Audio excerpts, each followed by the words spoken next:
Dearest friends, it's the greatest pleasure for me to welcome you all here this evening. By a show of hands, how many people here have at one time or another, this is what we call regular worshipers. For how many of you is this your first time at the temple? Raise your hands. Okay, Kanai Nahara. Well, we all know that the mystique of Temple Emanu-El is shrouded in legend and in folklore. So let me speak to you as one Jew to another in a been to Temple Emanu-El for whatever reason. Raise your hands. Way that will help clarify and to dispel old Temple Emanu-El myths. Chusheva and Tayara Freund. Alle von uns, der Arbeiter in dem Schiel, der Rabbunim, die Administratie und der Chevra von Balabatam, ins allen sogen sie euch Buruch Habu. In seinen sehr und sehr mechibed, als seinen du gekommen zu sein mit uns, in du zu hören, the Chusheva Lektia in dem Schiel. That's the first language of Temple Emanu-El. And on behalf of the Temple's Board of Trustees, our Temple administrators, and the Rabbinate, I would like to express to you deepest gratitude, especially deepest gratitude to the Jewish Week, especially to its editor and publisher, Gary Rosenblatt, for organizing this event.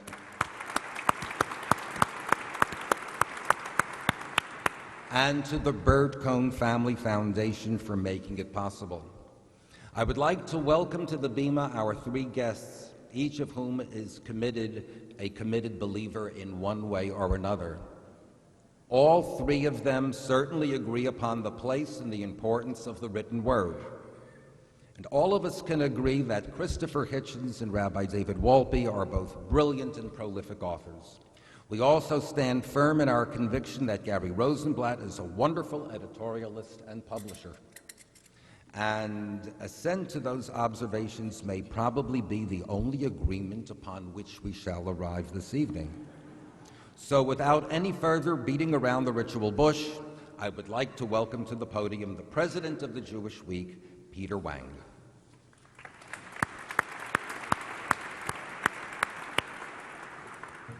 This is cozy. I have this almost overwhelming urge to say Shabbat Shalom, but I will not.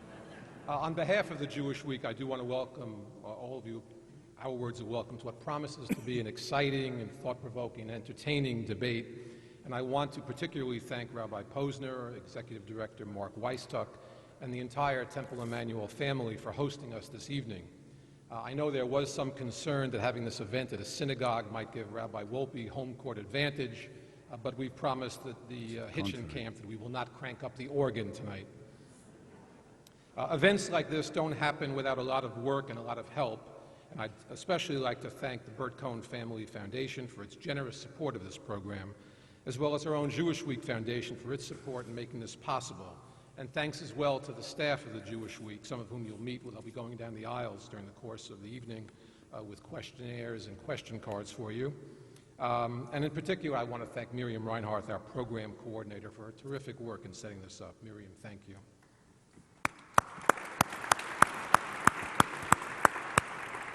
Just a very few words about the Jewish Week. The Jewish Week is not only America's most respected Jewish newspaper, it is the central information agency for our Jewish community in New York. Through our newspaper, our website, and our events like this, like last year's conference held at Temple Emanu-El, where we hosted Daniel Libeskind, Gay Talese, Jonathan Safran IV, and over 750 people attended. And tonight, I should tell you that we have about 2,000 people in attendance, so I thank all of you. We're able to bring you news, commentary, and opinions on every spectrum and from every angle of Jewish life. For those of you who are our regular readers, I thank you. And for those of us joining us for the first time and seeing what we can do tonight, this is a taste of what we bring you every week. So I hope you'll join us, and I hope you'll join us every week and at programs like this for many, many years to come. Let me now introduce Gary Rosenblatt, our editor and publisher, as well as the moderator for this evening's program. Gary. There you go.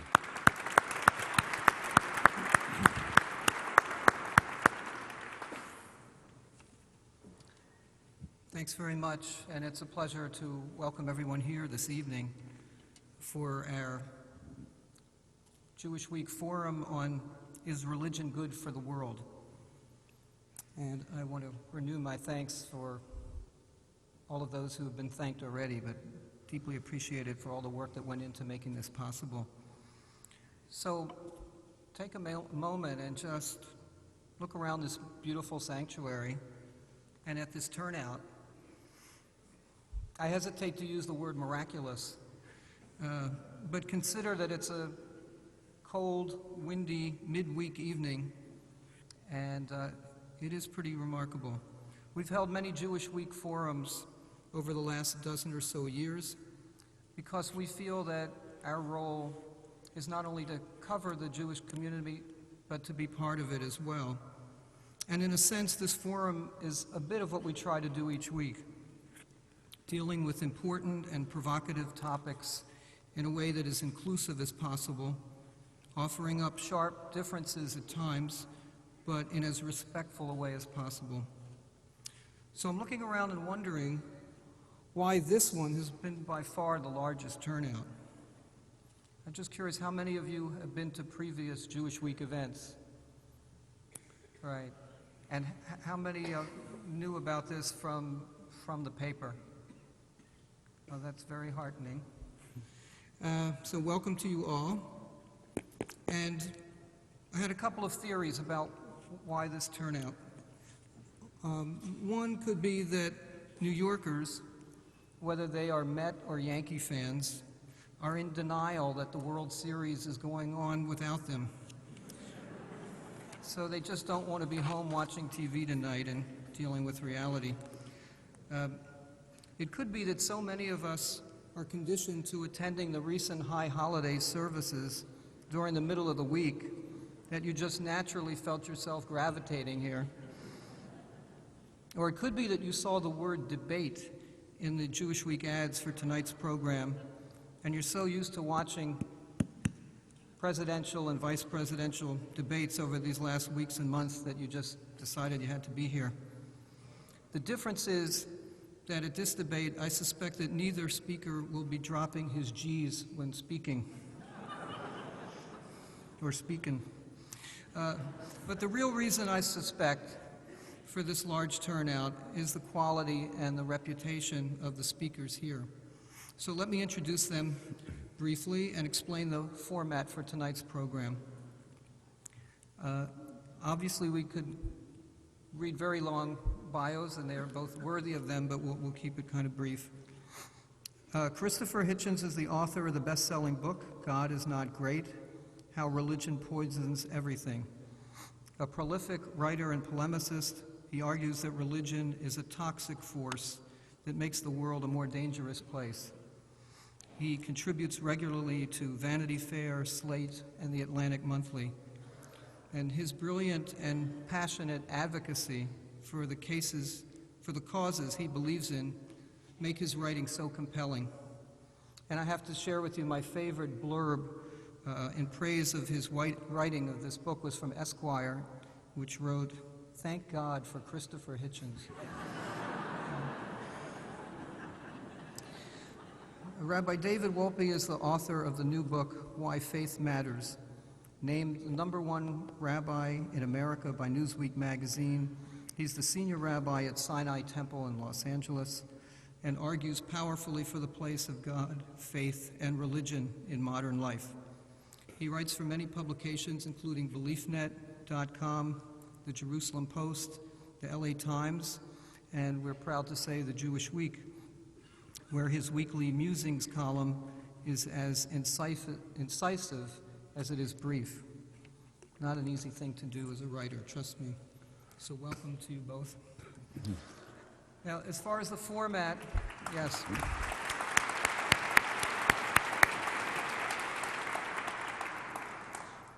Each of our speakers will present his views here from the lectern for 7 minutes, and then we're going to give each of you 5 minutes to respond.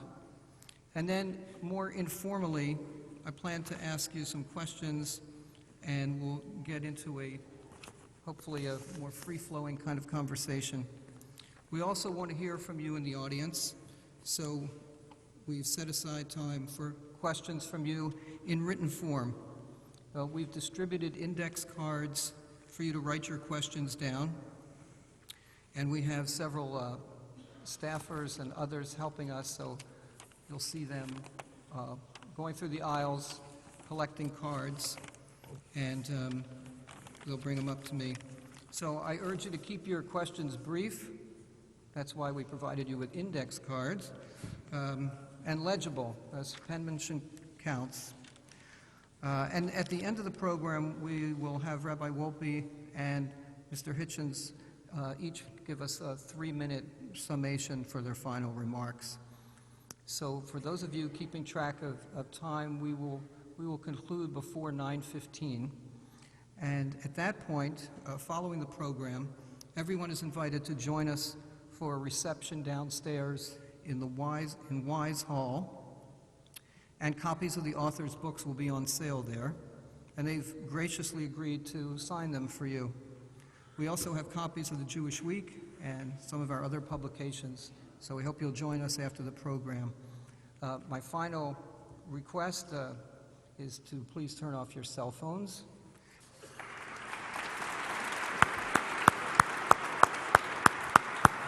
Thank you. Sure. And we begin with Christopher Hitchens. Thank you.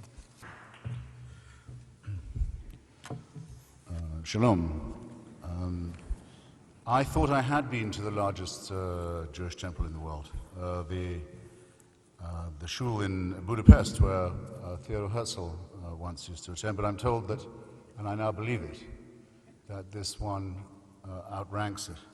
The last one I went to, because usually I don't go into houses of worship unless I'm wearing about a ton of garlic around my neck, was the very tiny temple on the Tunisian island of Jerba, the foundation stone of which is said to have come from the original temple itself, a wonderful gem, little gem of a synagogue, blown up in 2003 by Al-Qaeda, but recently repaired, along with its tenacious community. So comparing and contrasting that miniature and that grandiosity, I'm very glad to find myself this evening speaking in what appears to my disordered senses to be the dining room of Hogwarts School.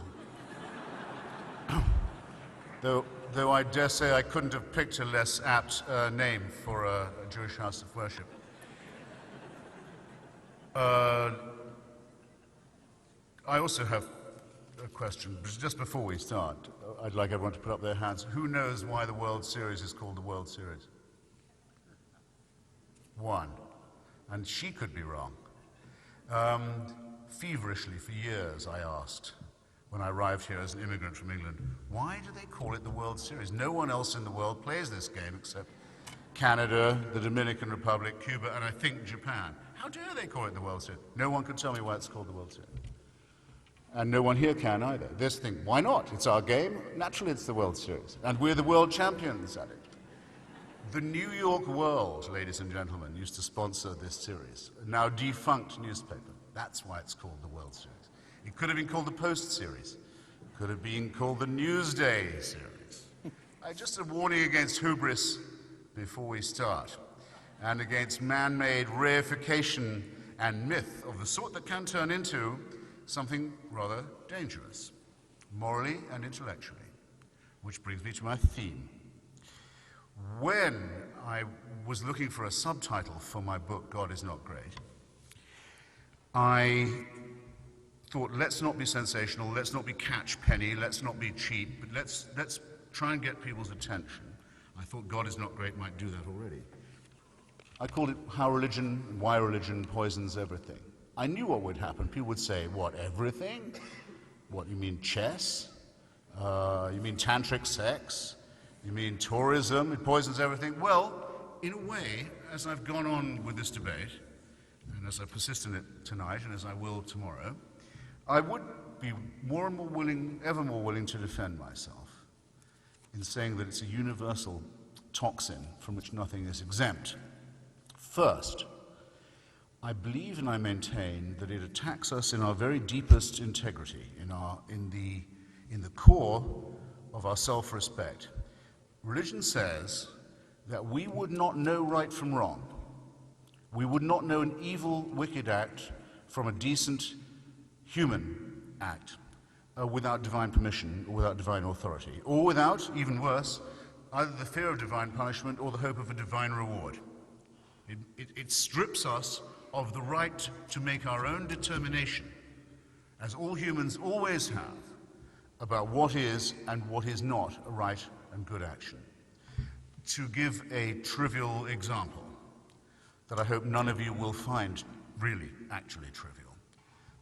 As you know from the archaeological work of Israel Finkelstein and others, the story of the wandering in exile described in Exodus is a mythical one. It's an entirely invented one, a metaphorical one at best, but it does tell a very important story. And it does say that after a very long wandering, my mother's ancestors got to the foot of Mount Sinai and were informed that perjury, theft, and murder were non-kosher. Now, my question to you is this. How far would the Jewish people have got? Would they have got that far, even wandering around in the desert, leaderless in sometimes ways, if they'd been under the impression that murder and theft and perjury were okay? I think it's an insult to have it said that that was the case.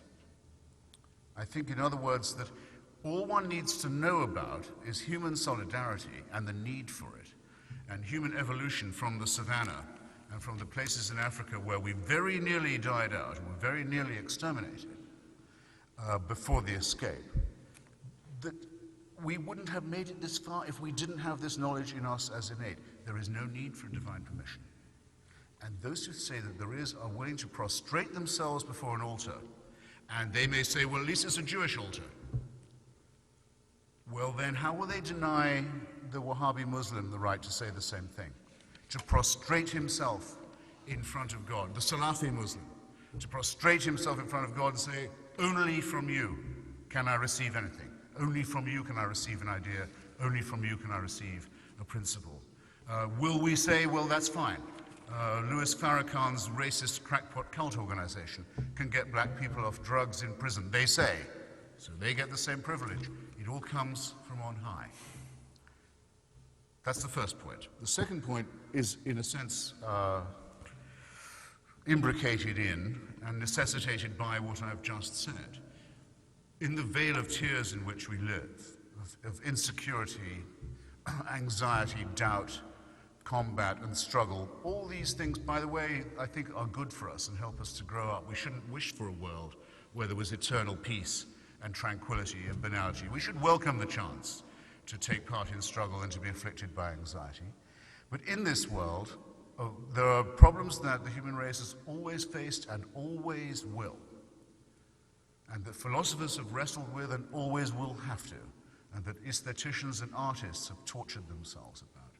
There's only one solution to this that doesn't work, and that is to refer it upward and to say, if only there was a celestial dictator who could just take this responsibility from us and legislate the whole thing for us and accept our blind, obedient, self-abnegating trust, then maybe everything would be all right. I hope it shouldn't be necessary to say, in a place of this kind, in a refuge of this kind, that there is no totalitarian solution to our problems. That very fortunately, I think, we are on our own, and we have only our own responsibility and our own mentation and intellect and principle with which to face these things. It can't be said that a God whose authority is unchallengeable, who can convict you of thought crime while you sleep, who can tell you that you're condemned for something you thought you might do, who knows your thoughts, who has utter unchallengeable authority over you, whose rule makes that of Kim Il-sung make the idea of a celestial North Korea seem laughable. that such an authority can be the answer to our problems. No.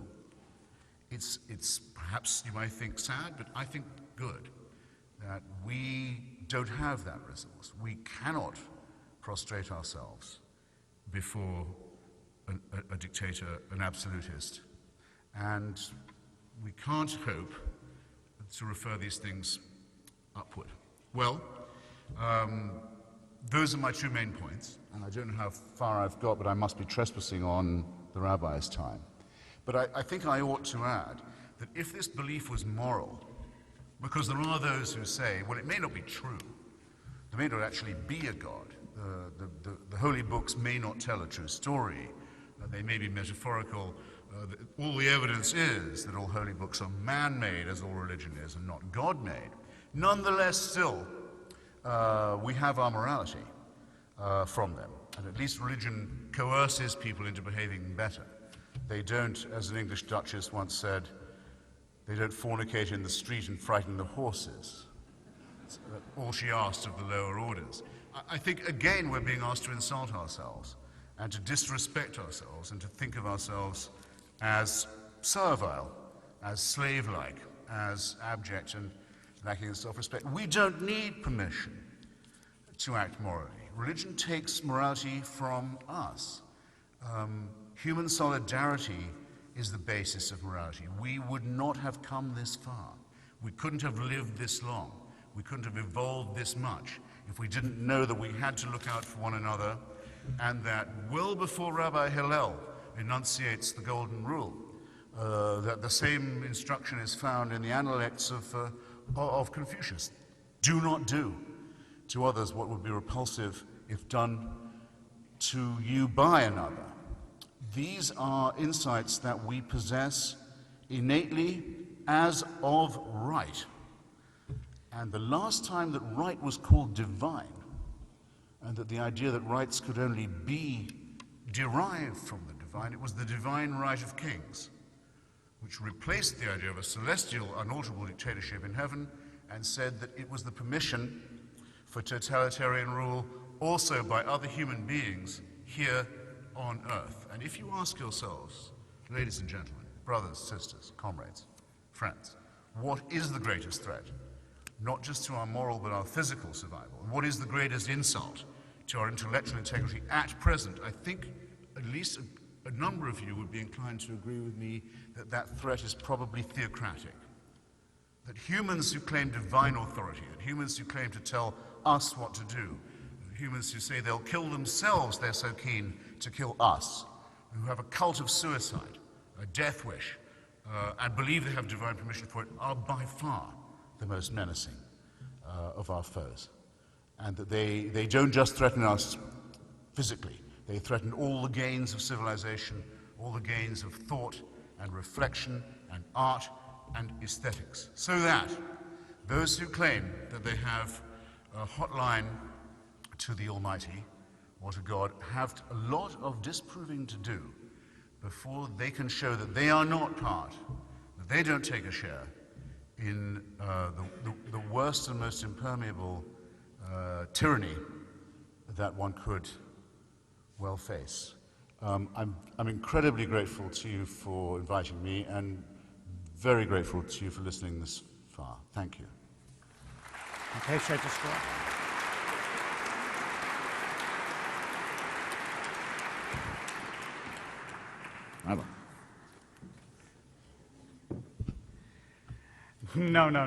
No, that won't do at all.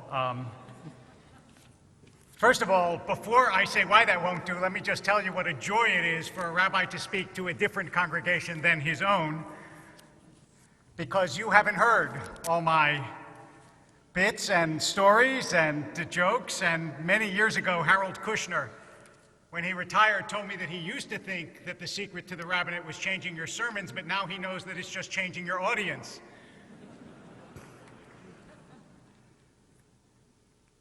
I want to address both points because both of them, I believe, are made right in the face of everything that we learn in our tradition. And by our tradition, I mean Judaism particularly, but not only Judaism. That is, in the tradition of the monotheistic faiths. And let me start with this idea that we didn't know murder, theft, perjury were bad until we found ourselves at the foot of Mount Sinai. In fact, I think that if you read the beginning of the Bible, which I strongly advise, you will find that Cain is condemned for killing Abel. Now, why is he condemned if the Bible assumes that you don't learn that murder is bad until you get to Sinai? After all, Cain is long before Sinai. Of course the Bible knows that human beings recognize that murder is bad. But the Bible also knows that they do it anyway. And that without a divine sanction against murder, people will think that it is a humanly invented sanction. And if they will violate it even when it's God's dictate, how much more will it prove to be, and I will come back to this, a fragile rule when it's the rule of human beings. And so at Sinai, what you get is not a series of moral rules that you never could have imagined for yourself. Oh, I thought it was fine to kill before I got here. But the knowledge that it is built into the moral structure of the universe. It's not a personal preference. It's not a societal rule. It is a mandate from God to all human beings. And if you think that mandate doesn't matter, all I can say is you haven't paid much attention to the 20th century. You know, in Karamazov, Ivan Karamazov in Dostoevsky's novel says famously, without God, everything is possible. Except that Dostoevsky feared that eventuality. The same conclusion was drawn by Nietzsche in Germany, but Nietzsche celebrated that eventuality as he had his madman run through the streets and say that we have killed God. Both of these prophets knew that we were coming to a time when a consciousness of God would not filter through Western society. And they recognized that things would be different. And in fact, Dostoevsky in Russia, leading to communism, Nietzsche in Germany, leading to Nazism, were exactly right. It's not that religious people always behave well. It's that the voice of Sinai makes a difference to individuals and to societies, and to suggest that it was a voice that taught us as opposed to reinforced is to make a mistake. And to assume that all you need, I am quoting now, all one needs to know is human solidarity seems to me to fly in the face of everything we know about human beings. If you think that people are basically good, then I suggest you visit a playground. What happens when a new child comes onto the playground? Do the other children go, oh, look, a new child. Let us embrace him and share our toys. Of course not. They say, get the new kid. Because there is an innate distrust of the other. And that has to be transcended by some principle that is greater than the group, such as there is one God, and that one God is sovereign over all, and that everybody is a sister and a brother. I mean, look, parents know this. If people weren't of mixed light and darkness, then it would be very easy to raise kids. You'd say, don't share so much. Don't be so good. Don't always behave. But civilizing a human being takes a lot of work. Rogers and Hammerstein got it exactly wrong when they said that hate has to be carefully taught. It's goodness and love that have to be carefully taught. And that's the purpose of the Torah. It's not to tell you things that you don't know. It's to reinforce and give authority and depth and complexity and richness to what you do know, but you don't always do. That's the first point. And then the second point is what God is in the monotheistic traditions. God is not the tyrant of North Korea. First of all, by the way, just as an aside, as I mentioned in the book, it's very interesting that you've got North Korea and South Korea. North Korea is an atheistic tyranny that Mr. Hitchens uses to compare to God. South Korea is a flourishing democracy and has a very strong Christian culture. So which one do you want to live in? You want to live in religious South Korea or atheistic North Korea? But that's just an aside. Here's back to the main point. If you think of God on a human analogy, the proper analogy is not a tyrant. It's not Big Brother. Mr. Hitchens wrote a very estimable book on George Orwell, and maybe that persuaded him to think of God in the way that we think of Big Brother. But in fact, think of it differently. Because he says not only does God know what you do, God even knows your thoughts. What could be more frightening than that? Child psychologists tell us that before a child reaches the age of I, that is the ability to say I, they don't know what is internal and what is external. Child cries, the breast appears. They don't realize that an outside agency is responding to them. Their mother, so to speak, is inside them. Does that cause fear? Or is that intimacy and love? Somebody who deeply believes in God does not feel that God's knowing them is tyrannical, is overbearing, is frightening, but rather is embracing and is beautiful.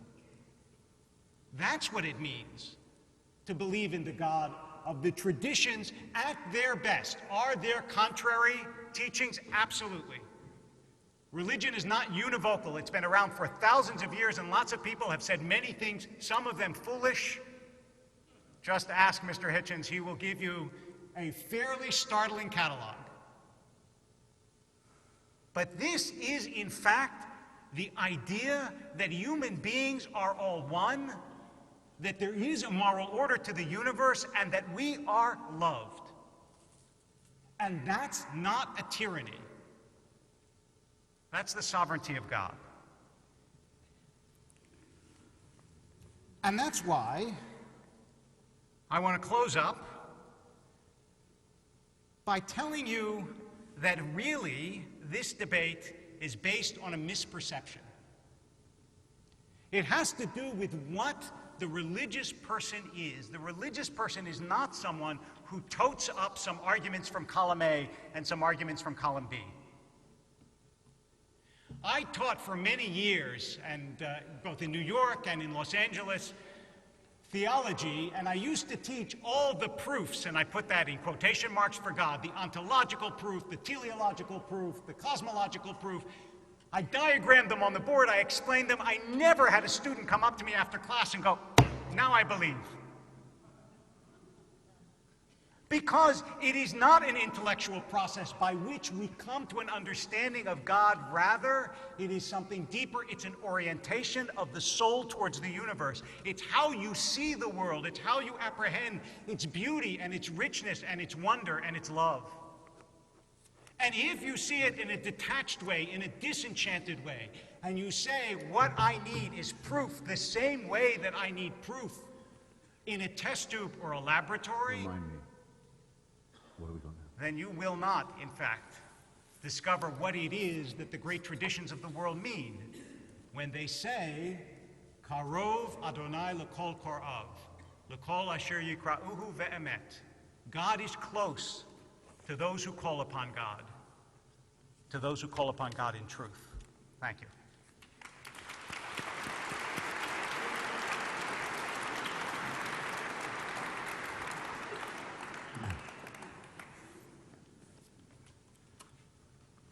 Well done. I overran my time last time, so I'll try and condense and get nearer to our exchange this time. But It's good to know you have a sense of Jewish time. right, Jewish time will do.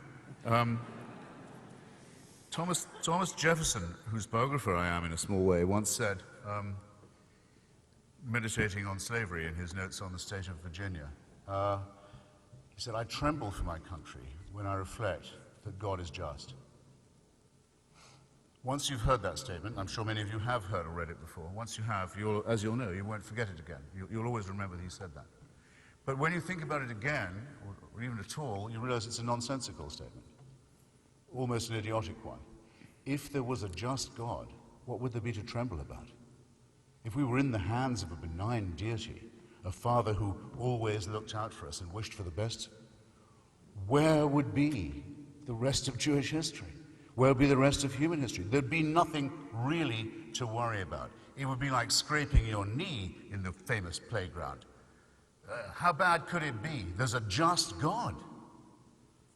Now, I don't think anyone here who's studied human society and human history and the human tragedy, whether you define tragedy as the Greeks did, as a fatal flaw in our own design, or whether you define it as Hegel did, as the terrible moment when there's a conflict between two concepts of right, you can't just say, well, thank heavens, at least Daddy is still on duty. And I'm afraid to say the only people who do say that are childish. It is a childish thing to say and a childish thing to believe. And the whole concept that we are God's children and that we have an eternal Father is itself quite obviously man-made.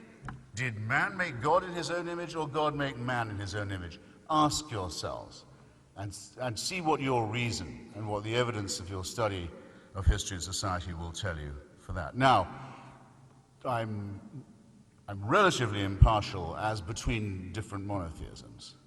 I think Bertrand Russell is essentially right that they all make the same mistake. However, since you mentioned the tradition, Rabbi, let's agree that Judaism has a couple of claims it can make. It doesn't proselytize, and also anyone can join. That's not bad compared to some religions. It doesn't make the idiotic mistake of saying the Messiah has already come, so what's there to worry about? The greatest remark made, I think, is by the Rambam saying, okay, the Messiah will come, but he may tarry. In that sort of shrug, you have everything from Lenny Bruce to Woody Allen to Marx and Freud and Einstein. But to remind you of this is also to remind you that the great tradition, the really great tradition, is diaspora secularism, is not the belief that if you go on talking to a bit of wall in far-off Jerusalem, that you will be heard. That's a nonsensical belief and has led to terrible error. Now, on the Karamazov point, or rather, I think the character in the book is actually Smerdyakov, who says, without God, all things are possible. Let's examine. Let's examine what you said about divine condemnation of murder. I say that the condemnation of murder is human, that humans know, without being told, whether it's Cain or whether it's any other example, without being told that this is a crime, an illness. You say, well, irrelevantly, I think, you say, well, Cain is understood to have been a murderer. Well, so would any human have known that he was, though there were only apparently about 2 other humans around at the time, if you believe the story. But here's the point. What about the divine mandates for murder? What about the times when God tells you, you must be a murderer? When God says you must destroy every member of the Amalekite tribe down to the last child, saving only a few virgins of theirs for purposes probably somewhat better imagined than described. What about that? What about the Quranic injunction to treat the Jews as if they were treacherous and murderous and deceitful? Wasn't that dictated by God also in the desert? What about His Holiness the Pope saying until 1965, ladies and gentlemen, that every Jewish person was collectively guilty of deicide? Wasn't that said by the vicar of Christ on earth, the man who held the keys of Peter, who had divine authority? By what right, Rabbi, do you say that you know God better than they do? That your God is better than theirs? That you have an access that I can't claim to have, to knowing not just that there is a God, but to knowing his mind? You put it modestly, but it is a fantastically arrogant claim that you make, an incredibly immodest claim, and if made by a fanatic, or by a bully, or by a murderer, I'll take it to the next stage and reply directly to Karamazov and Smerdyakov. Isn't it rather the case that with God, anything is permissible? Once someone has said, God told me to do it, what is not allowed? Is it not the case that the genital mutilation community, the child genital mutilation community, is exclusively religious? They only do it because God wants it done. The suicide murder community, pretty much exclusively theocratic. They only do it because God tells them to do it. The slavery community, there's no place in the world where slavery has ever been practiced when it hasn't been justified by reference to the holy books. Entirely religious. Isn't it the case that once people think they have divine permission, there's no crime, no wickedness, no cruelty, no misery that they won't inflict on their fellow creatures? If you accept the first injunction, it seems to me you are absolutely obliged to consider the second. And if we are made indeed in the image of God, if that is the case, then how do we explain the psychopath, the torturer, the Nazi, the sociopath, the sadist? Are these not also cast from the same coin and falling from the same press? I'll just have to close by denying what you say about North Korea, where I've been. I've been to all the axis of evil countries in my day. North Korea is the most religious state in the world, by far. I used to wonder when I was a kid, what is it like to praise God all day and thank him all the time, forever, always thanking, always praising, always groveling, always abject? What would that be like? They say that's what heaven is like. It sounds like hell to me, but I still couldn't picture it. Now I've been to North Korea.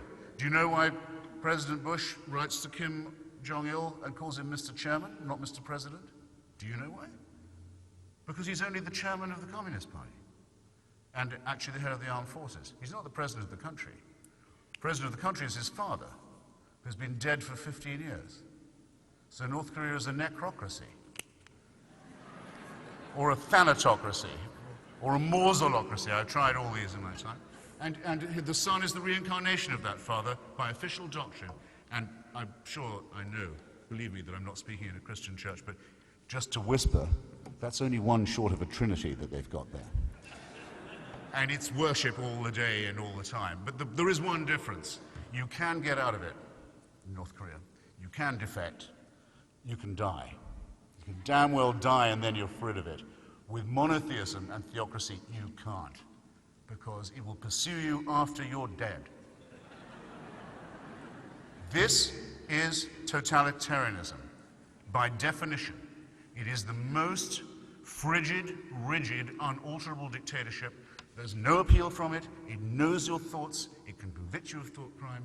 It is much, much worse than Big Brother. It's much more sadistic.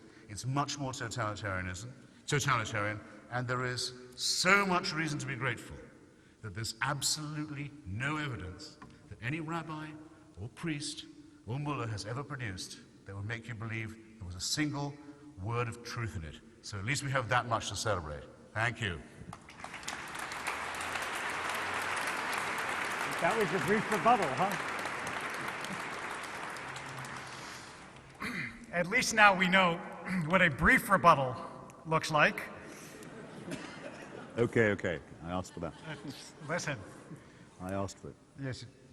So let me start with North Korea. Let me start where you ended, and then I'll work my way back, which is, you know, it's a strange kind of dialectic when religious regimes are blamed for being religious and atheistic regimes are blamed for being religious. There seems to be no escape. Basically, if a country does something bad, it must be religious. But in fact, North Korea is the antithesis of what the monotheistic faiths say, which is you don't worship a human being. And you have gone on again and again about hubris. It seems to me that hubris is assuming that human beings are the best thing going. That's what you have to believe in a world without God. That we may be imperfect, but we are the best things going. I don't think we're the best things going. And I think the idea that we are is a frightening idea, not a reassuring idea. And as to the question with which Mr. Hitchens began, which is, if God is a loving God, then why do we have anything worse than scraping our knee? I have never done this in answer to the question of evil, but now I'm going to quote Mr. Hitchens. Because if you recall, in his initial talk, he said, I don't think a perfect world is a good world. I think a world of affliction and challenge and difficulty is a world of growth. That's exactly right. If you had a world, think for a moment, when people say, why do bad things happen to good people? Assume for a moment you had a world in which good things happen to good people and bad things happen to bad people. Okay? You steal, you get a disease. Every time. Right? As night follows day. Would anyone steal? No. But their not stealing would have no moral content. They don't steal out of prudence, out of caution, not out of goodness, not out of growth. When we train children to recur to the theme of children and childishness. At first, we give them rewards. We say, you do this, I'll give you a reward. But the time comes when you want them to do it for its own sake. And everybody knows, every human being knows, that you can be the best person who ever lived and still lead a terrible life. But that your goodness is goodness. Not calculation, not prudence, not the idea that God promises you if you just propitiate God enough that you'll get saved. And let me just close, although I did, by the way, I don't make any claims to prophecy, but I told you that you would hear a litany of bad things that religions do, which they do, although I must say that I still think that if you tote up the scoreboard, Mr. Hitchens talked about slavery, for example, and he said, you know, no place does slavery exist without reference to the holy books. I think he's forgetting Rome, Greece, Assyria, Babylonia. It was actually civilizations that had holy books that abolished slavery, not that created slavery. And those who abolished it, like Wilberforce and Brown and so on, were evangelists and used the Bible to abolish it. But let's put that aside. Yeah, let's do that. Let's do that. The justification of slavery is biblical. No, I didn't. You can't. You're not allowed to interrupt. Okay. Don't ask rhetorical questions then. No, what? You asked rhetorical questions. I can ask rhetorical. You didn't take me up on them. You should have But done. remember, I wouldn't complain. now don't try to convince them that good manners are Don't whine. religious virtue. I Don't don't whine, think that don't that's. No whining. No whining. I want to close with this, and I know that this may be unfairly personal, but in part we're talking about our two books, and because this is part of what the book is about, I'm going to go there. It's not about getting goods from God. That's not what religion is. Part of the book talks about my own experience with my wife's having cancer, mine having a brain tumor, and my having gone through chemotherapy a couple of years ago for lymphoma. And as I was going through chemotherapy, I was very well aware that asking God to heal me wasn't going to mean that I was healed. That God doesn't work that way. That God wouldn't say, you know, Wolpe in bed 2 prayed, so him I'm going to heal. Bed 3, I haven't heard word 1. Bed 3 can go. And I didn't feel betrayed when I found out that I was in remission but not cured, and that I may never be. Because what I prayed for wasn't a doctor in the sky. What I prayed for was closeness. What I prayed for was the certainty that I was not alone. What I prayed for was blessing and love, not magic. Durkheim, the great sociologist, pointed out a long time ago that there are not churches of magic, there are churches of religion, because it's social, it's congregational, it's what we do together as well as what we do with God. Don't think for a minute that because some people misuse that force isn't real, and that God can't touch human life. And it is true that God can be pushed away, but after all, as the Kotzker Rebbe said a couple hundred years ago to his students, where does God dwell? And they said, that's easy, God dwells everywhere. And he said, no, God dwells wherever we let God in.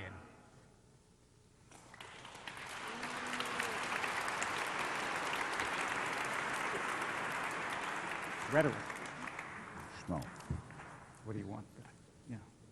Okay.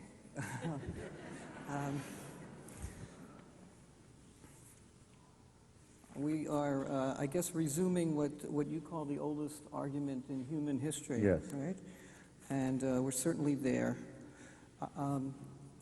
One question that comes to mind after hearing both of you, and I'd ask you both to respond, maybe we'll start with you, David, is in doing your research and engaging in other discussions, other debates about God, and from tonight as well, what's the most compelling case that the other side has made? You want me to give away the game? Are you going to ask him the same? Okay, Yes. fair enough. All What gives you pause? You want to know really what gives me most pause, honestly? I'll tell you what is hard for me. For me, the greatest difficulty sometimes, in some ways, that which I find most compelling also gives me the hardest time. What I find most compelling in some ways is human beings. When I look at another human being, I don't believe that they're accidents of ancient chemicals. I don't believe they're just sophisticated animals. I believe that I see before me a spirit, an embodied spirit, but a spirit nonetheless, and I feel sometimes what the Protestant theologian T.R. Desjardins said, which is that we are not material beings having a spiritual experience, but spiritual beings having a physical experience.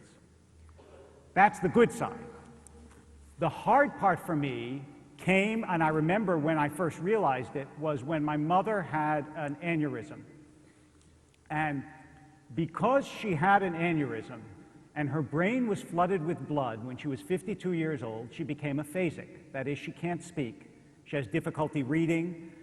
Her thoughts often get confused. And I thought, if in fact we are spirit, then how can it be that a change to our physiology changes our personality so powerfully and so dramatically?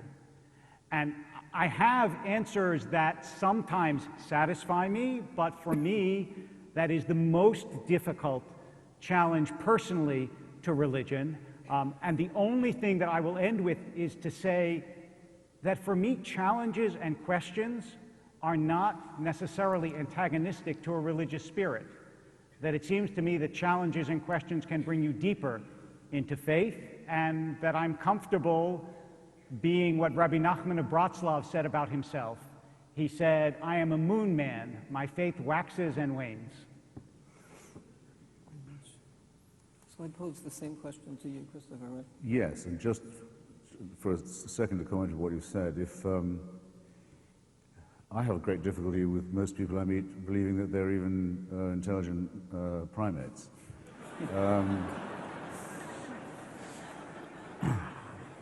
And You do seem intent on and I making the think that, manners but case, however, if you think that, if you make the assumption, which I do, not that we have bodies, but that we are bodies, then there isn't any mystery that remains to be explained about why a bleed in your brain will make you behave as if you weren't human anymore and can't speak or can't think.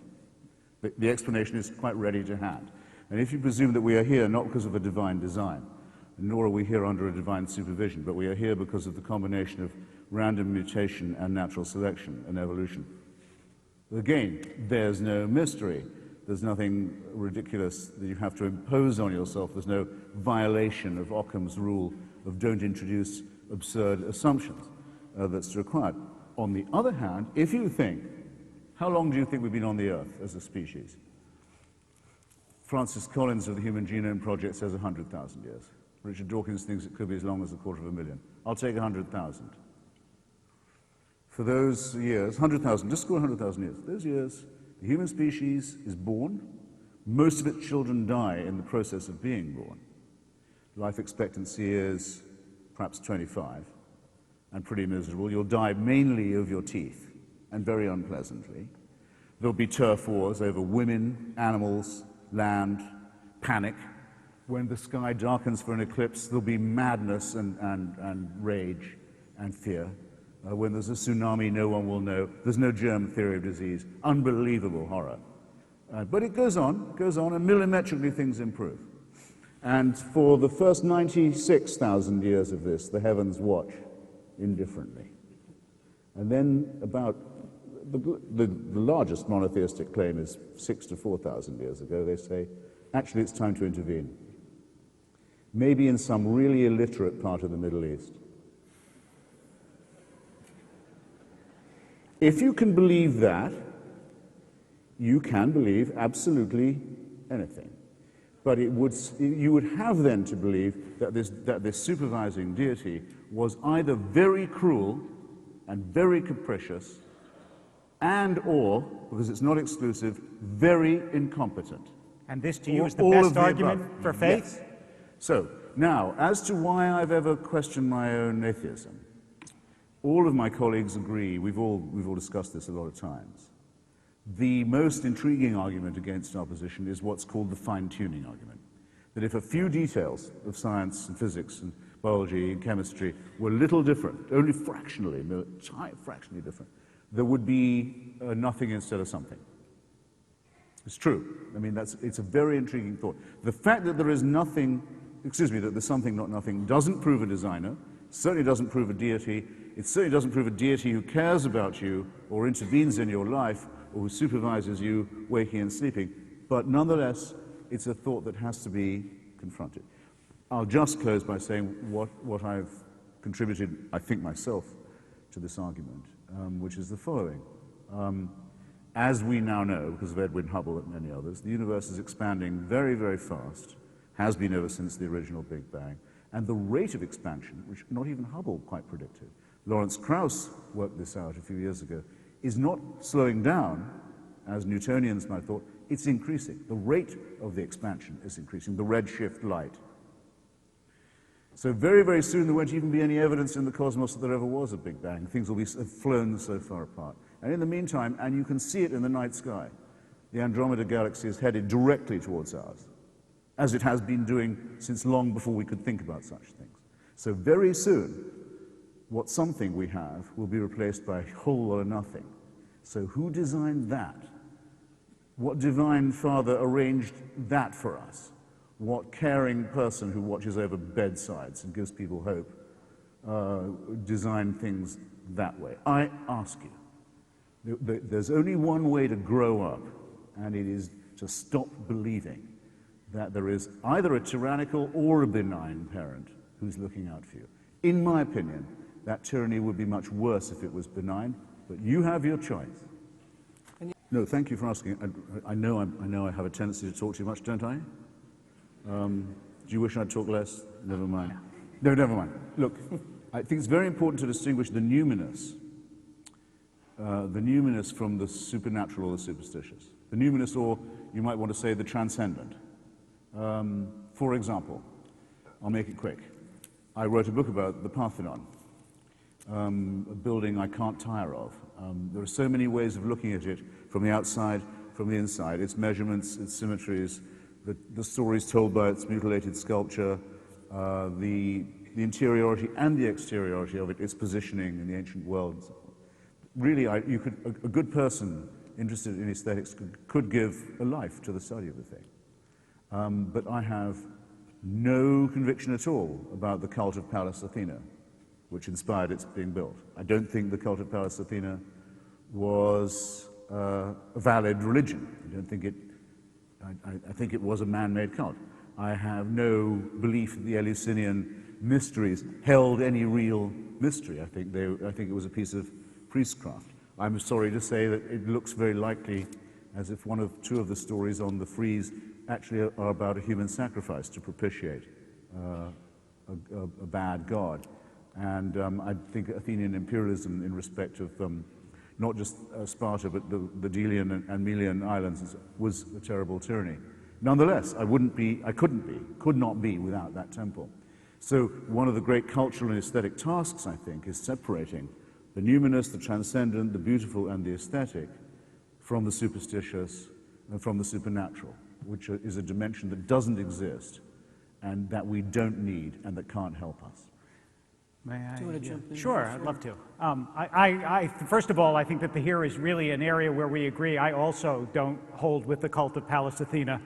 And I think that for us to find these commonalities is important. But, and by the way, I really am honestly intrigued by the peremptory statement that there is no supernatural.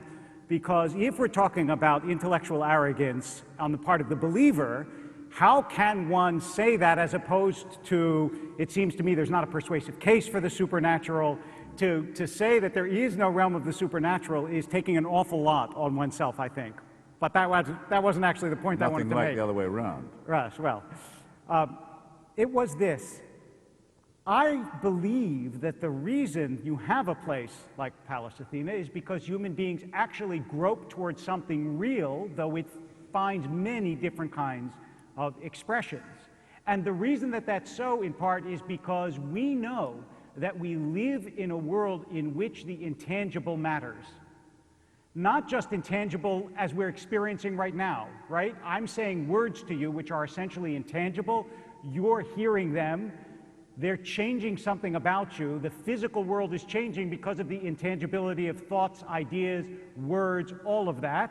And so we have an intuition that, as Emerson said, the unseen things are eternal, and the things that we see are temporal. That is, that they don't last forever, but the intangible does. But the second part of this is that the reason that consciousness seems to me so important is that we dwell in this world that we actually can't explain physiologically. And we do have intuitions that aren't a function purely of firing synapses. And not everything can be explained by neurons. And the world is a remarkably fine-tuned. If you're interested, I have a little section on that gives you some of the statistics in the book that Mr. Hitchens has by him called Why Faith Matters. And those things, that is the idea that there are things that we cannot prove, that we cannot see, that are what we call euphemistically intuition, those things were real to ancient Greeks as they are real to us. And even though their expression finds different cultural forms, to assume that they are not real is to flatten out the world in a way, I think, that is not true to any of our experience. And you have to do violence to human experience to assume there is not an intangible realm, as opposed to honoring it. Okay. Just a note to the audience that if you have questions that you want to have submitted up here, now is a good time to write them down, and you'll find people who will collect them, because we're going to get to that in a couple of minutes. I wanted to ask you both, in reading your works and reading about you, you've both made major changes in your thinking and your outlook as adults. David, in your book, you talk about as the son of a rabbi at a tender age, 11 or 12, after seeing a very gory Holocaust film, that you became an atheist. You figured, how could there be a God? And that lasted for a number of years till you were a young adult, and eventually became a rabbi. But we'll have to read the whole book to find out how that happened. Christopher, from the opening pages of your book, you talk about when you were 9 years old, you sort of saw through the God that your teacher was talking about. But I guess certainly politically, you have changed from someone from the left to perhaps it was after 9/11, but became a supporter of the Bush administration's carrying out the war in Iraq. Went from writing from magazines on the left to those on the right. I wondered if you could both talk just a little bit about change, which is a very popular word these days, and how you came to question your long-held beliefs and what you learned from that. Rabbi, go first. Okay.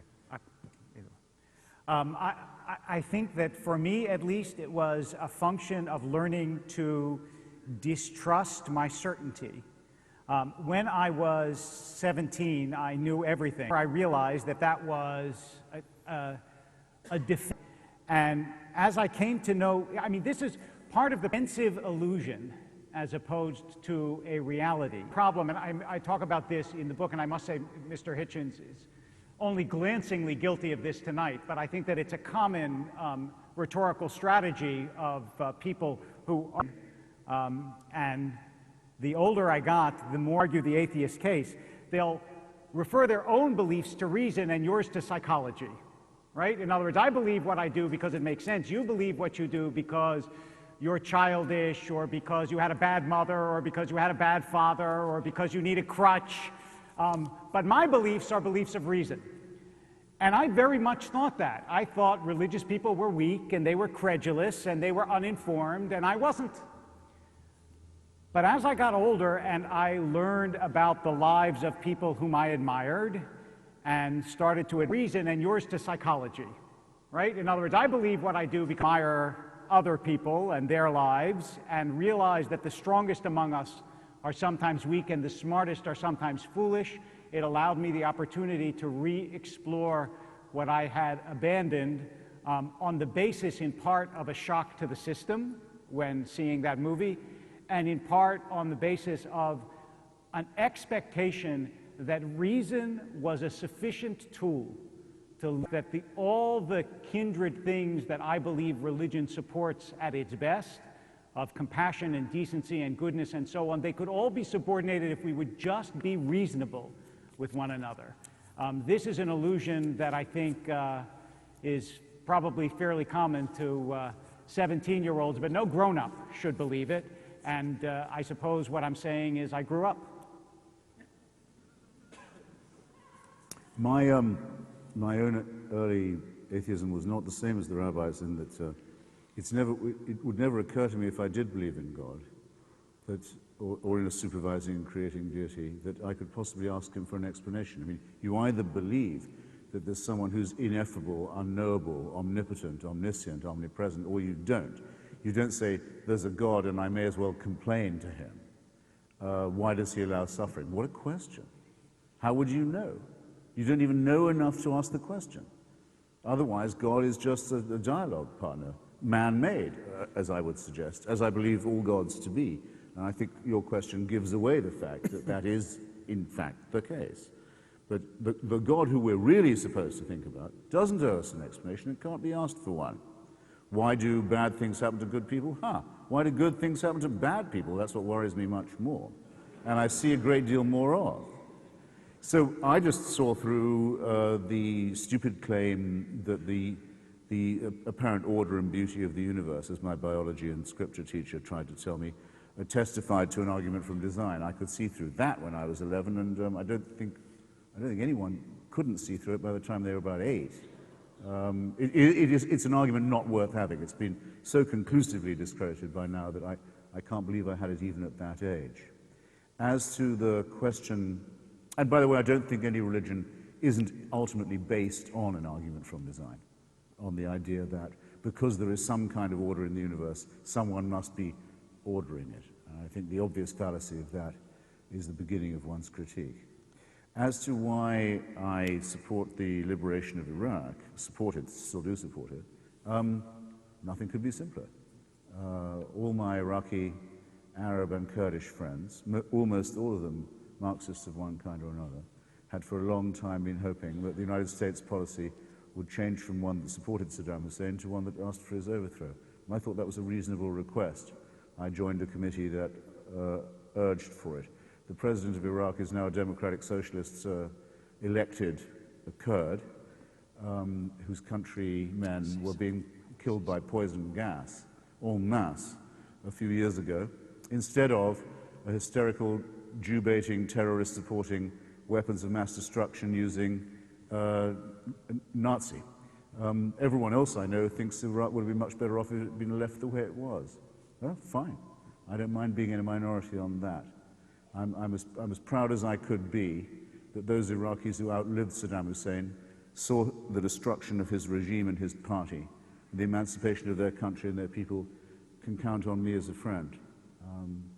It's not me who owes the explanation.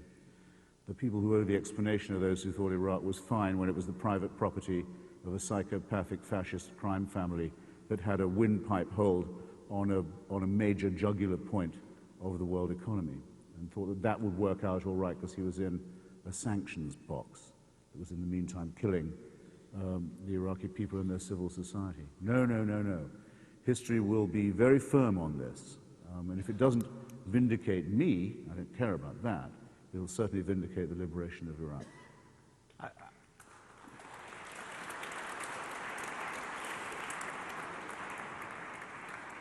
I'm addressing this to the congregation because we didn't say anything about asking each other questions, so I'm going to pretend that this is to you, but in fact this is a question.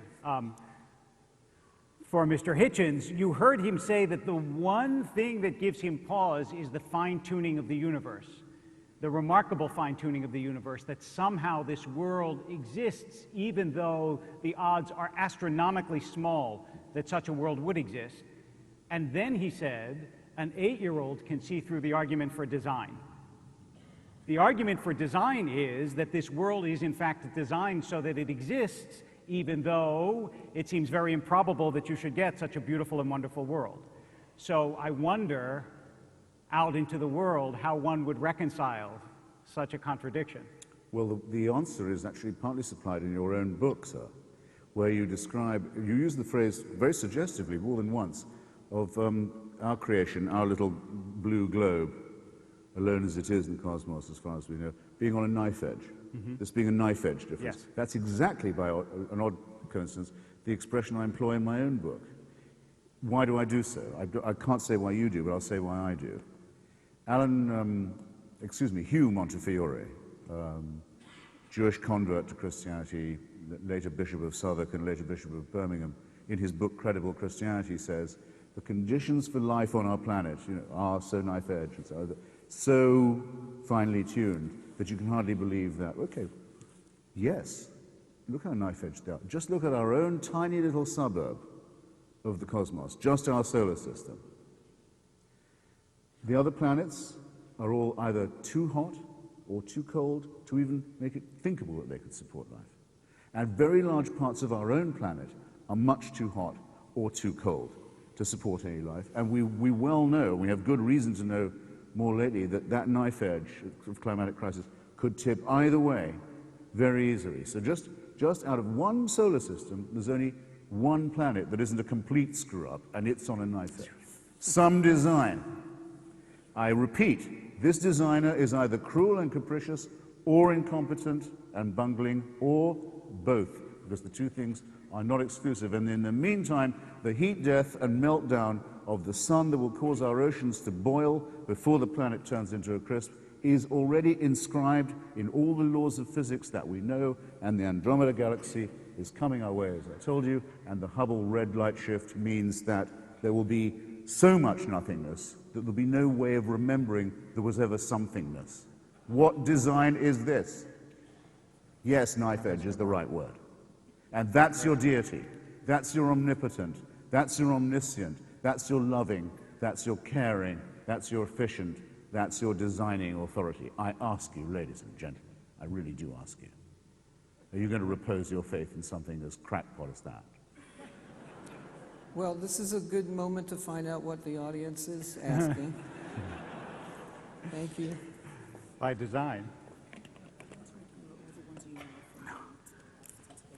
Okay. Thanks. Durkheim. I forgot to do Durkheim. Thank you. We'll come back to it. Whoa. Want me to riff for a minute while we... Durkheim, I was going to say, Yes. Durkheim really does show, surely, in his elementary forms of religious life, that you ask someone, why are you a Catholic? He'll say, because my parents were from Poland. Right? You're completely right in saying, yes, that these are communal, that they're designed for Right. civic and social solidarity. Absolutely. That's exactly right. Why Because was to I call, baptized into the because Church to of England? call something communal does not suggest that communal is all it is, which seems to me to be a trope that I hear often. You define something in terms of its physical manifestation or its communal manifestation as though that invalidates the possibility that there is anything greater that also impinges on it. But I think that To say that religion and all churches and religions are man-made isn't to criminalize them or make them contemptible. It's right. simply to say that they are not divine institutions. The Pope may claim to hold the keys of Peter and be the vicar of Christ on earth, but he's a bloody fool for believing that. And an arrogant one, too. And those who do believe in it are credulous and easily led. That's why they're called sheep. That's why they call themselves sheep. By the way, Bishop of New Guinea had a debate with him on the BBC the other day, trying to spread Christianity to Borneo, and I said, we can't do sheep there. They've never seen a sheep. Large parts of the world aren't sheep-oriented or even goat-oriented. What does the Bishop of Borneo now say on Easter for the Church of England as he rises in his pulpit and addresses the congregation? O Lord, behold these thy swine. Yeah. because that's the valuable animal in those latitudes. Religion is man-made, excuse me, and it shows. But 1 second, I can't let that go, not because you mentioned swine, but because religion operates by metaphor. It does, and the reason it operates by metaphor is exactly what you said earlier. Because it's man-made. Which is, you know what, you're not actually allowed to insert my answers into my own sentences. I mean, you can, but the reason that it operates by metaphor is precisely what you said before, which is you knew early on that if there was a God, that God was ineffable, that God was not to be understood by human beings, and therefore if you were going to talk about that God, you had to speak about that God metaphorically, not literally. And so when you say sheep and then you make the metaphor literal, of course it sounds silly, as many metaphors do, but if you think of sheep as representing those who willingly follow the shepherd because the shepherd is going to protect them and make sure that they're all right and fend off those things about them that are dangerous and teach them how to stay together as a flock. You think that's why shepherds look after sheep? Then the point, again, you're literalizing the metaphor. The idea of the metaphor is to tell people that which the religion teaches as a value. It's not it's not a literature class. It's not so that you can dissect it and understand what sheep really do and why sheep is an inadequate idea for a human being to act. That, and I just want to put a last spin on this. A good theologian of any monotheistic tradition will say that the difference between God and a human being is infinitely greater than between a human being. Understand Christopher Hitchens, right? You said that you have trouble even with assumptions about God's incompetence with just a grain of salt because your claim to know the mind of God is just attributed it to me. When did I claim to know the mind? You said God would prefer bed 3 to bed 1. I don't know how you know this. I've no idea. I can't make this claim. I said the exact opposite. You must have misunderstood. Or might prefer bed 1 to bed 3. You No, had an idea of what God might want. No, I said that I did not Either way, you had an idea of what God might want. Your book mentions it all the time. You seem to have a knowledge that's denied to me, completely denied to me, and everyone else I know, of what the divine and ineffable... And say a 1-year-old. No 1-year-old could possibly... Of course, a claim where I can't follow you. I didn't say that. I don't know where when did I claim... Hold it. Might expect or want from us. But on there I can't follow you. There you can play a card that I cannot. But you do. You trust as someone who believes in God, I think God may know better. You play it over and over and over again. You have a knowledge of the mind of God, and I don't. But on shepherds, I can be clearer. Yes. Shepherds don't look after sheep because they love them, though I think some shepherds actually do love their sheep too much. Shepherds look after their sheep. By the way, God doesn't like that. They look after the sheep so that they can first fleece them and second turn them into meat. Now, that's much more like the priesthood as I know it. Since I appeal to those who have heard you say again and again, if there is a God... The sexual element isn't absent from that either, actually. That's okay. Since we are flocking around here. Look, toleration is a religious virtue. Maybe someone should ask a question from Wait.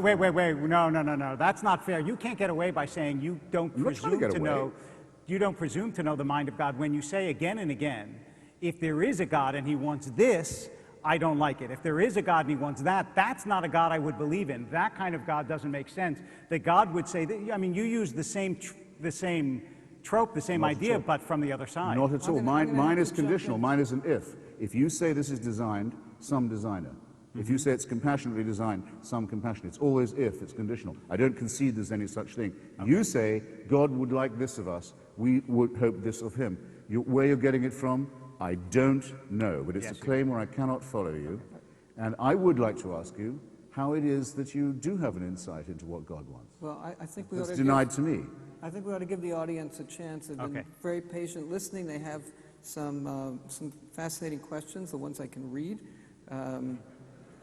The first one I came to, but we're going to gloss over, is for you. It says, "Why are you such a contrarian?" But we'll come back to that one later. I have no idea.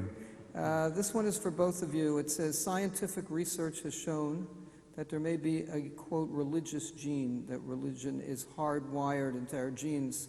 If so, what does that say for free will? Maybe we don't choose to have faith. Maybe it's just genetic." I'd like to expand that. Do you believe in free will? I think we have no choice. But I'll tell you, I'll tell you something I'm sure of. You cannot be given free will. It is often said that God gives us free will. If it's given to you, it's not free will by definition. Where does it come from? Well, I believe that it involves the risk of saying that your own responsibility is what you face the cosmos. No, what I'm asking is, if you're... there is no invisible means of support. What I'm asking is, if you're born and you don't choose your genetics, and you're born into an environment that you do not choose, yes, where does your free will come from if it doesn't come from something beyond ourselves? In a sense, ex hypothesi, in a sense, out of that very suggestion. If you say, here it is, I was born into a world I didn't make, I've got to make the best of it I can, there is no supernatural dimension, there's no invisible means of support on which I can call, I'm alone with the cosmos and with my fellow creatures, that's free will. No, that's why, free will is actually the ability to choose. Religion is a flight from that. No, wait. Free will is the ability to choose, and what I'm asking is scientifically, no, it isn't not philosophically, how do you have the ability to choose if you're a collection of genetics and environment, neither of which you chose, which determine your behavior? Okay, there's a word that hasn't come up yet this evening, but I think has a place even in the house of worship, perhaps especially a Jewish one. It begins with E. It's called evidence. It's amazing the word hasn't been used yet. It's my fault, too. What if it turns out to be the case, right, that evolution by natural selection and random mutation is a sufficient explanation for our presence here? What if that's true? All the evidence is, all the evidence is that it is true. The evidence against it is nil, nothing. There isn't any evidence against it. It's all been discredited. You say, well, isn't that rather a bleak feeling? Doesn't that just make us another primate mammalian species who may even, when we feel love, be undergoing a chemical reaction? We know all these reductionists are, well, maybe, but first, is it true or not? Now, what you say is, I don't like the idea of it, so why don't I say that God's given me the choice to not believe it? Well, come on. Give us a break. Do us a favor. It's either true or it isn't. Let me clarify my question, because I actually didn't say whether I liked it or not. I asked you, where do you get your free will? And what you gave us a lovely peroration on evolution. From the acceptance of my solitude. But and sole responsibility. I can't refer my problems upward to a dictator. I can't. You're not answering the question. You want me to give my free will away and to give it away in prayer and to ask for a divine supervision to replace my responsibility. I want to answer step one before we get to step two. Forget whether God exists or not, or gives you free will or not. Let's say there is no God. Do you have free will? And if so, if it doesn't come from your genes and you don't choose your environment, then where do you get it from? You can't say you get it from your acceptance, because your acceptance is also predetermined by your genes and your environment. So what I want to know is, do you say we don't have free will, or do you have some scientific hypothesis about the origin of free will that I'm unfamiliar with? The reason why I said we have no choice but to believe in it is that try the thought experiment for yourself. We have no choice but to assume we have free will. The choice is forced upon us. Free will is compulsory because of the situation in which we find ourselves. Try the thought experiment the other way around. Suppose to yourself, suppose you can believe with Calvin, for example, or actually with Laplace, who was a great physicist, that everything that will ever happen to you, that you'll ever think or do or say, was decided for you before you were born. It was all inscribed, it was all written. As many Islamic fatalists also say now. Suppose you actually believe that. What difference does it make to the decisions you have to make all the time? What difference does it make? I will leave my question It's like believing, unanswered. you still have to act as if. You still have to act as if you must make choices. And that these choices are determined by morality and responsibility. And you'll just have to hope that what was inscribed for you, astrologically before you were born, favors the right choices. But it's tautology. In the interest of time, because we promised you each 3-minute final... Well, we could forego that, perhaps. Well, for the sake of the... It's not like you haven't had a chance to go at each other, so that's fine. I'm beginning to feel a bit tongue-tied, I've got to say. This is for Rabbi Wolpe. You admit that religion can lead indirectly to violence and evil. What would you do to help minimize religion's contribution to violence and evil? how would you deal with extremists in your own religion? I think one area where we agree is extremism in religion is very resistant to moderation, and that troubles me. I think that's true of extremism in general. True believers, as Eric Hoffer taught us a long time ago, whether they are believers in communism or in religions that are believers such that they feel as though anything outside of themselves is illegitimate and ought to be destroyed, pose the great risk to the future of the human species. The only thing that I can say is that it seems to me religion provides the only principle on which all human beings can in theory, agree on the universality of goodness. That is, by that I mean, if in fact there is a God who superintends the entire world and believes all human beings are valuable, as the Jewish tradition, for example, teaches when it says that the righteous of all nations have a share in the world to come, then that's a principle that could be inculcated and perhaps could prevail. What I don't know, and what I would be interested in hearing Mr. Hitchens address, is if there is in fact nothing other than our accidental appearance here, and it favors my group that your group be destroyed, what possible countervailing principle would persuade me otherwise? I think religiously we have a principle we can deploy. It doesn't always work, but we can deploy. I'm not sure without it what principle we would use. I don't think that the distinction between the moderate and the fundamentalist is as facile as that, or as easy to evade. What's the principal question here? Are these books holy and divinely inspired and containing a mandate of obedience, or not? Or are they man-made books, simple accumulations of fragments and myths and different accretions? I'm absolutely certain that there's nothing to decide in that question. They're obviously the second. But if you think they are divine, how are you going to escape their injunctions? What if it happens to say that in the Old Testament that thou shalt not suffer a witch to live? What are you to do? You can't say there are no witches. Is this because rhetorical? otherwise they wouldn't be saying that you have to kill them. There must be some. They may not be evident. You have to go find them. Then you have to burn them. It's a mandate. Now, to me, this is utterly nonsensical. It's white noise. I don't understand how anyone can fall for it ever. There is no divine inspiration in these books. There is no such thing, just as it shows that we are only half a chromosome different from chimpanzees. Who can't tell that when they look at their fellow creatures? There's divine inspiration.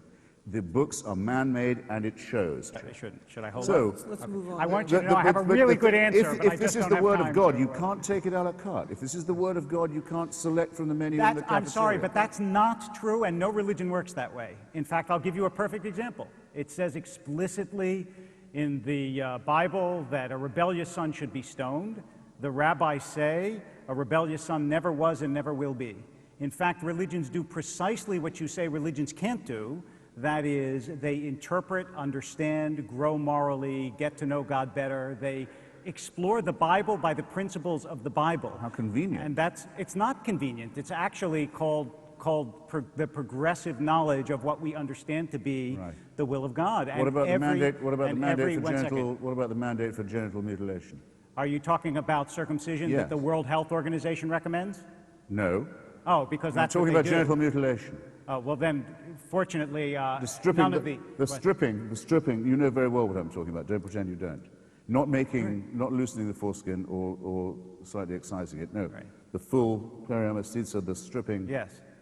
The attempt to dull the penis. The attempt to cripple the male organ of generation in the name of God. What about that? If you're asking me, is that a covenant or is it not? I'd like to know. Because you're the one who has the relationship with God. From my point of view, yes, it is a covenant, and it's not detrimental, and that's why I appeal to the World Health Organization. Why were you reluctant to say that? I'm not reluctant to say it. You were palpably reluctant to say that. I just said it. No. I'm palpably reluctant. You had to be prodded 3 times before you agreed to the question. We're going to move on now. I know why you're reluctant. Wait, let's... Okay. Thanks. Your title, this question says, your title says God is not great, but then the subtitle says why religion poisons everything. What do you make of religion and religious expression that is centered around the community? Is there value to religious community irrespective of God? Well, that's probably that was written before we had our brief exchange on Emil Durkheim, and on the idea that religion is communal, something we do have between us as a consensus. The Greeks, I know, why do they go to the Greek Orthodox Church? Because they're Greek. Same for the Russians, same for the Serbs.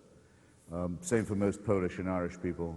It's the reason why Tocqueville is right, that people make, and it's the only country in the world where the state is forbidden to encourage a religion or help pay for a church. So it's the great thing a community can do to prove it exists, is to build and keep going a house of worship.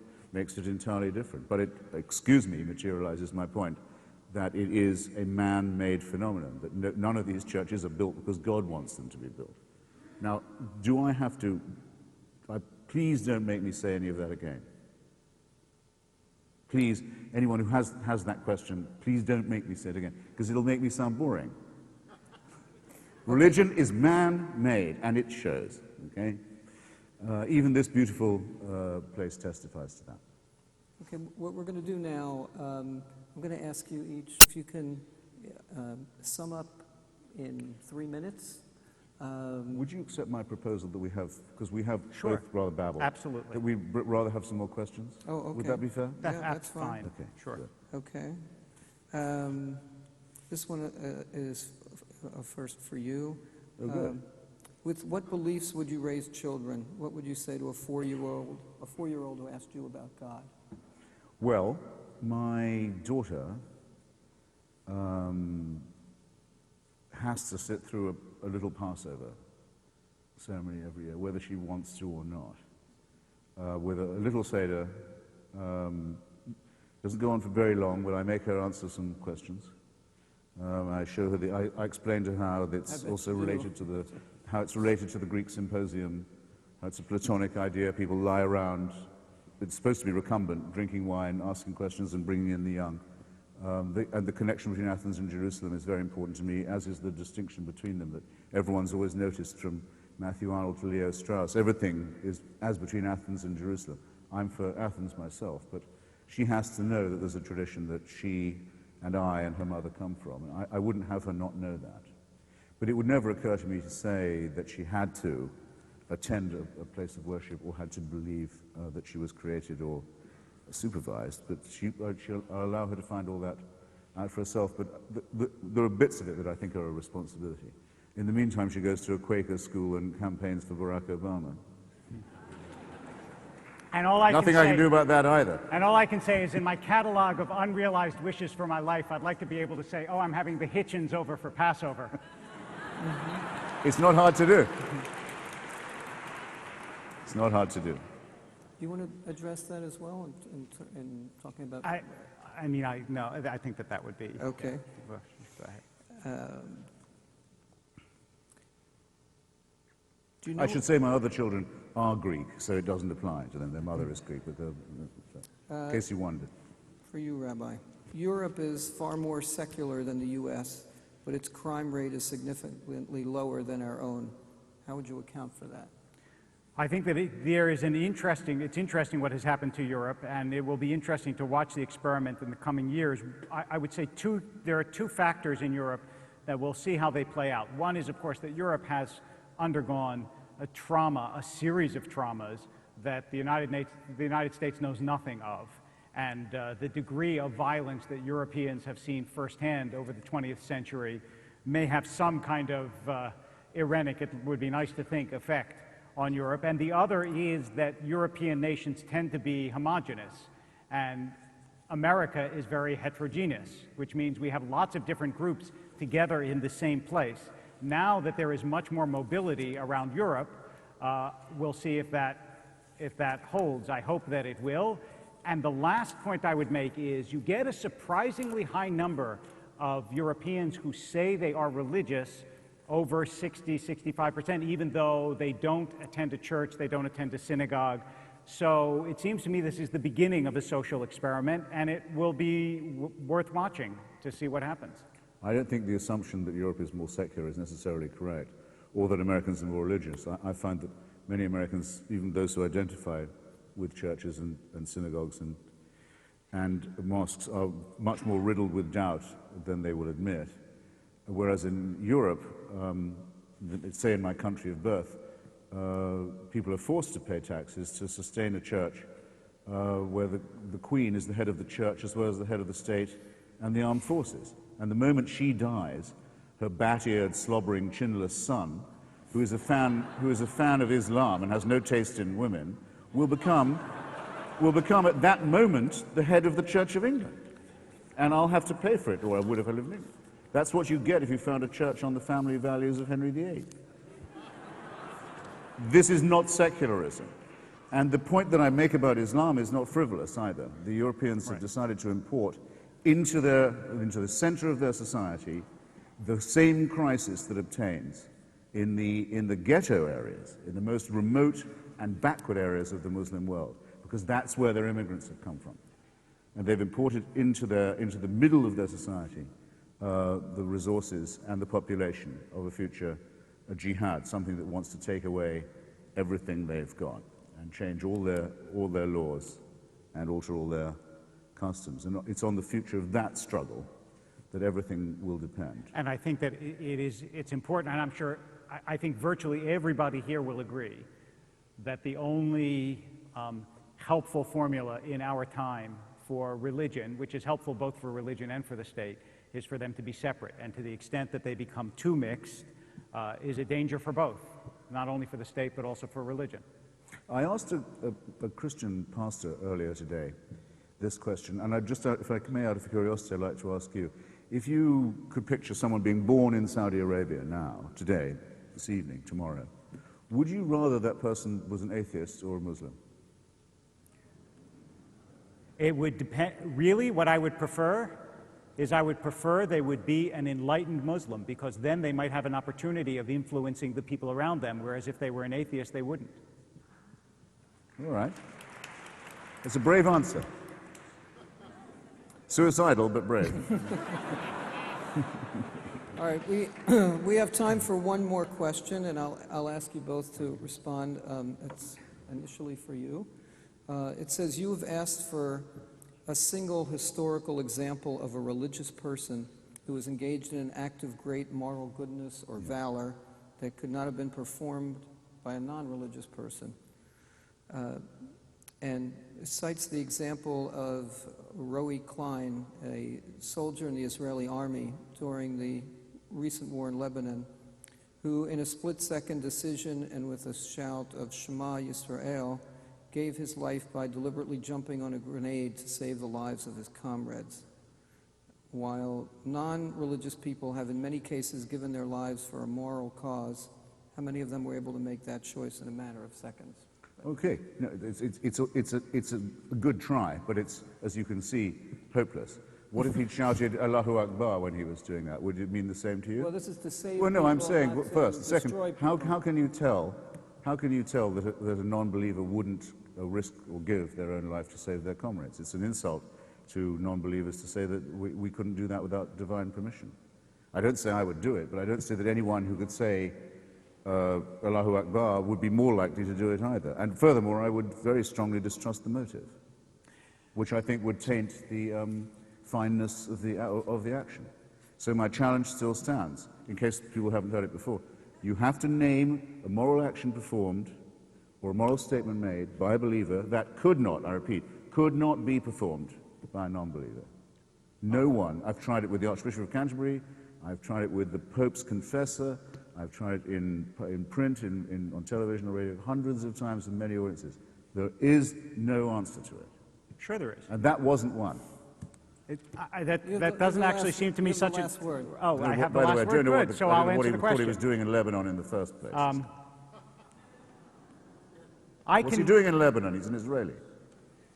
The answer to the question is when you say could not, I mean, it's true that religious people don't sprout wings and they can't do things that non-religious people can't do physiologically, but anything from Handel's Messiah to Donne sonnets to Hopkins poetry to blessing your daughter on a Friday night, which I do, to praying together at the bed of someone who's sick, to creating a Shiva minyan for people who are ill, to having, by the way, a religious experience.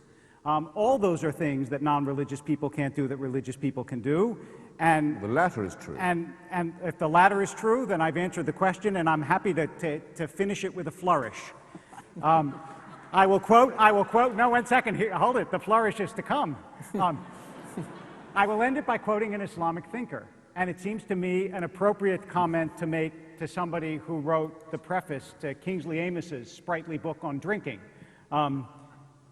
Al-Ghazali said, "I can describe a religious experience to you, but describing a religious experience is to having one, as reading about alcohol is to getting drunk."